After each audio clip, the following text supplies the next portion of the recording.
Hey, what's going on, people? In this video, I'll be covering everything Borderlands 4 must learn from Tiny Tina's Wonderlands. Tiny Tina's Wonderlands did a lot right, but it also did a lot wrong. And that wrong stuff especially will cripple Borderlands 4 if we see it again. Wonderlands was the second game in a row that lacked that OMG moment. The moment where you knew as that loot burst from the corpse of your enemy that you had been blessed by RNGesus, touched by a higher power. I'm talking about pearls. We need that back in Borderlands 4. If everything is orange, then the colours don't matter. Borderlands 3 is essentially plagued with an orange hue. Legendary drops simply don't feel legendary. Players want that instant shock and awe feeling when they see the hardly seen. They are the moments you talk about, that you remember. I vividly recall the first time a pearl dropped for me in Borderlands 2, it was the saw bar, and I was like, what the heck even is this gun? And even if they were bad in Borderlands 2, you still felt great when you got one.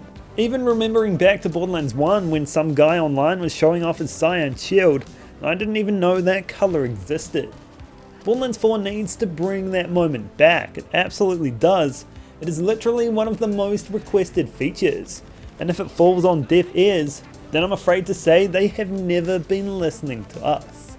Much like Borderlands 3, Wonderlands was hit with early nerfs. I particularly remember the liquid cooling getting nerfed until it was nothing. It is becoming a trend. Without any change to their launch plan, it's likely to happen again, but I've said it before and I'll say it again, early nerfs hurt the players. The first couple of weeks after launch day is where a lot of us make our mind up on whether this is a game we'll see through. Whether we'll be there for the DLCs, level cap increases and free content updates. And with GTA 6 launching in close proximity, it's paramount that Borderlands 4's launch is the best one we've seen from Gearbox. They need to get it right, and there's a lot that goes into that, but specifically here with the balancing, we've seen it over the last two games. And if Borderlands 4 doesn't put some real effort into stopping that trend, then I'm afraid future content drops and even future games will likely meet the same fate. So it really feels like a sand in the can moment here for Gearbox. Luck is intrinsically tied to a looter shooter. With so much loot, you need to be lucky to get what you want. But that doesn't mean it should be a stat, or at least not governed by the player.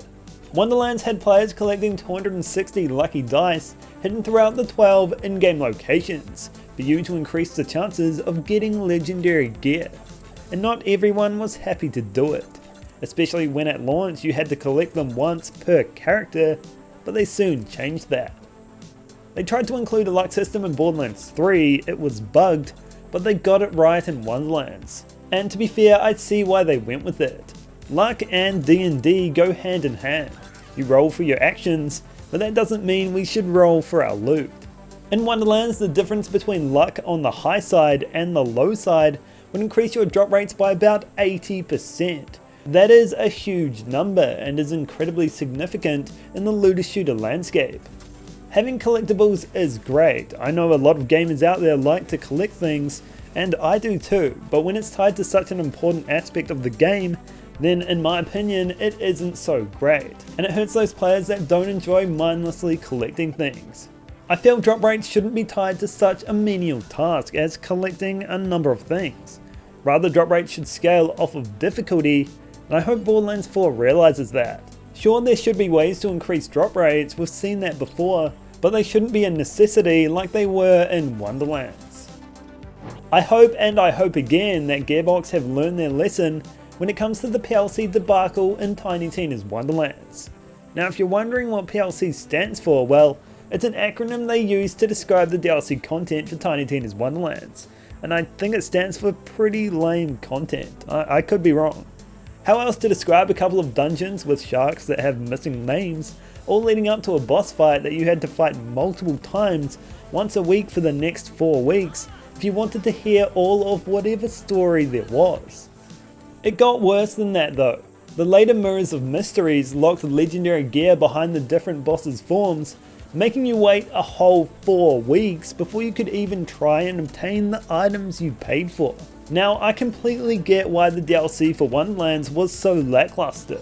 They didn't think people would play it in such high numbers, so they didn't put the effort in, and it's most likely that a lot of those resources went into developing Borderlands 4. The thing is though, I'm all about quality. If you can't deliver it, then don't offer it. That's a lesson that is so valuable, and Borderlands 4 needs to take that on board. Wonderlands was tainted by its post-game support, or lack thereof, and we can't have that repeat itself in any game, ever. That leads me on to the Wonderlands endgame, and there's so much Borderlands 4 can learn from that. The Chaos Chamber was the perfect start. Finally, a game launched with a recognizable endgame, an activity that you can repeat over and over again after completing the main campaign and be rewarded well for it. The problem with Wonderlands was though, that the Chaos Chamber was only a start. Borderlands 4 needs to realize this. A single activity cannot carry the endgame. Now there were a number of other reasons which compounded the endgame shortcomings of Tiny Tina's Wonderlands, and we'll touch on another soon, but Wonderlands is evidence in the fact that variety is king. When you look at Borderlands 3, you don't really see a recognizable endgame activity. You see maybe a takedown here, a takedown there, but you've also got proving grounds, circles of slaughters, a number of story DLCs, a repeatable game mode in the form of arms race, a raid boss, and of course many enemies to farm for legendary gear. All of that slapped together is your endgame, and it offers much more than a single Chaos Chamber ever could. Borderlands 4 must realize that, and if we can combine what the Chaos Chamber tried to achieve with the variety of activities we saw in Borderlands 3, then Borderlands 4 will be incredibly well equipped come launch day.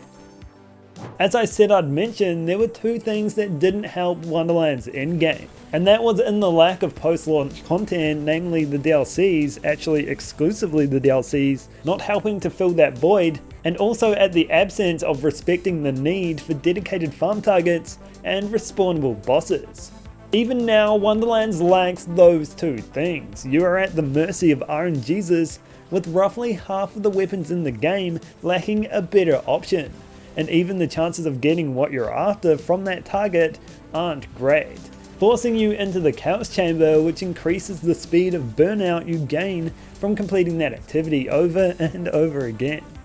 This is made worse by the fact that rings, and especially armor, are incredibly RNG intensive, and it just added to the frustration. The problem here is twofold. When enemies can't be fought again, you not only lose some pretty neat content, pretty cool enemies to kill, but you also increase the farming times across the board. I was incredibly surprised to see dedicated farm targets and respawnable bosses as a patch in Borderlands 3 and not be applied to Wonderlands at launch, let alone at any time. So Borderlands 4 really needs to get this one right, and you know, I'm not super confident in that either. One of the key takeaways from Tiny Tina's Wonderlands that needs to be applied to Borderlands 4 is its level design. Wonderlands has one of the greatest level designs throughout any Borderlands game. That beanstalk level, my goodness. A big reason why the level design is considered amongst the best in the Land series is because, well, there's no vehicles. It's compact and easily traversable, which leads to intense gunfights with little break in the action. There's no wide open areas where the intensity dies off. We want Borderlands 4 for the guns, not the vehicles. We want to shoot from our feet, not in our cars. Knowing that Borderlands 4 is a seamless world where everything you can see you can travel to, where we can spawn vehicles at almost every time, leads to a fear of emptiness. Sections of Kairos where there is nothing to do. It is paramount that Borderlands 4 takes a lesson from Wonderlands and where the battles take place. For each wide open area, every winding road, there needs to be a gully crawling with the Ripper Clan or Iridian outpost overwhelmed by the Order. It is absolutely pointless making a world so big if it doesn't feel alive. From the latest gameplay trailer, it looks like they understand this. There was plenty of action-packed areas all throughout. The added traversability will definitely help, so from where I sit, it looks likely that they'll deliver. The biggest shakeup as far as the gameplay that Wonderlands introduced was in its melee weapons. A dedicated slot for that sword or that mace or hey maybe a frying pan that led to builds unique to this game. Melee has changed a lot across each game. You have true melee builds where you simply just punch things with a gun or maybe even a buzz axe, but then you've also got shooting weapons which somehow deal melee damage and completely outshine any traditional melee builds. That was Borderlands 3 and it just didn't feel quite right. In Wonderlands it did though, having a dedicated slot for your melee weapon gave you something to build around, and we were back to dealing melee in close quarters, which is where it should be. I hope that's not a feature that is exclusive to the Wonderlands series. I would love to see it return in Borderlands 4. So let me know what you think about all the points made here in this video, and what else you think Borderlands 4 can learn from Tiny Tina's Wonderlands. And I'll catch you in the next one.